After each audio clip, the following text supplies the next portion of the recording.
ഇടുക്കിയിൽ മദ്യപാനത്തെ തുടർന്നുണ്ടായ തർക്കത്തെ തുടർന്ന് യുവാവിനെ കൊലപ്പെടുത്തി. ഇരട്ടയാർ സ്വദേശി വയലുങ്കൽ രാഹുൽ സണ്ണിയാണ് മരിച്ചത്. സണ്ണിയുടെ സുഹൃത്ത് ചക്കക്കാനം സ്വദേശി സജയനെ പോലീസ് പിടികൂടി. ഇന്നലെ രാത്രി 10:11 ഇടയ്ക്കാണ്. ഞാൻ ഇവിടെ ഈ കടയുടെ ഉടമയാണ്. ഞാൻ വൈകിട്ട് 8:30 ആകുമ്പം എല്ലാ ദിവസവും കട അടച്ചിട്ട് പോകും. ഞാൻ ഇന്നലെ പോയ സമയത്ത് ഇവിടെ ആരും ഉണ്ടായിരുന്നില്ല.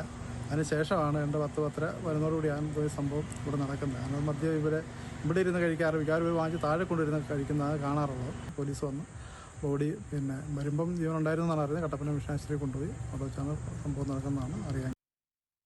ആൽവിൻ തോമസ് ചേരുന്നു കൂടുതൽ വിവരങ്ങളുമായി. ആൽവിൻ, പോലീസ് എന്താണ് ഈ സംഭവത്തെക്കുറിച്ച് പറയുന്നത്? ഇത് പെട്ടെന്നുള്ള ഒരു പ്രകോപനം എന്ന രീതിയിലാണോ കാണുന്നത്?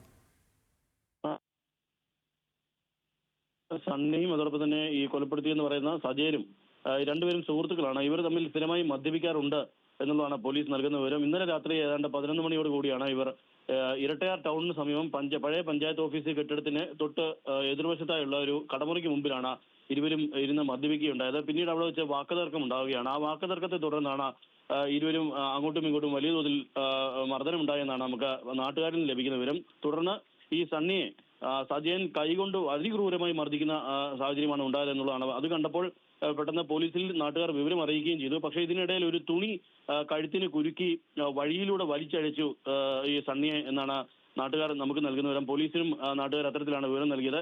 സജയൻ ഇങ്ങനെ ഈ കഴുത്തിൽ കുരുക്കിയിട്ട് തുണി കൊണ്ട് ഈ സണ്ണിയെ റോഡിലൂടെ വലിച്ചിഴച്ചിട്ടുണ്ട് എന്നുള്ളതാണ്. അതിനുശേഷം അപ്പോഴേക്കും പോലീസ് എത്തിയ ഉടൻ തന്നെ സജയനെ കസ്റ്റഡിയിലെടുക്കുകയായിരുന്നു. പെട്ടെന്ന് സണ്ണിയെ സ്വകാര്യ ആശുപത്രിയിൽ എത്തിച്ചെങ്കിലും ജീവൻ രക്ഷിക്കാൻ കഴിഞ്ഞില്ല എന്നുള്ളതാണ് നമുക്ക് പോലീസ് നൽകുന്ന വിവരം. ഏതായാലും സജയൻ വലിയ തോതിൽ അമിതമായി മദ്യപിച്ചിരുന്നു എന്നുള്ളതാണ്. അതുകൊണ്ട് തന്നെ അയാളെ വിശദമായി ചോദ്യം ചെയ്യേണ്ടതുണ്ട് എന്നുള്ളതാണ് നമുക്ക് അറിയാൻ കഴിയുന്നത്. അല്പം കൂടെ സമയം എടുത്ത് ചോദ്യം ചെയ്ത ശേഷമാകും ഇയാളുടെ അറസ്റ്റ് രേഖപ്പെടുത്തുക എന്നുള്ളതാണ് പോലീസ് നമുക്ക് നൽകുന്ന വിവരം. ശരി.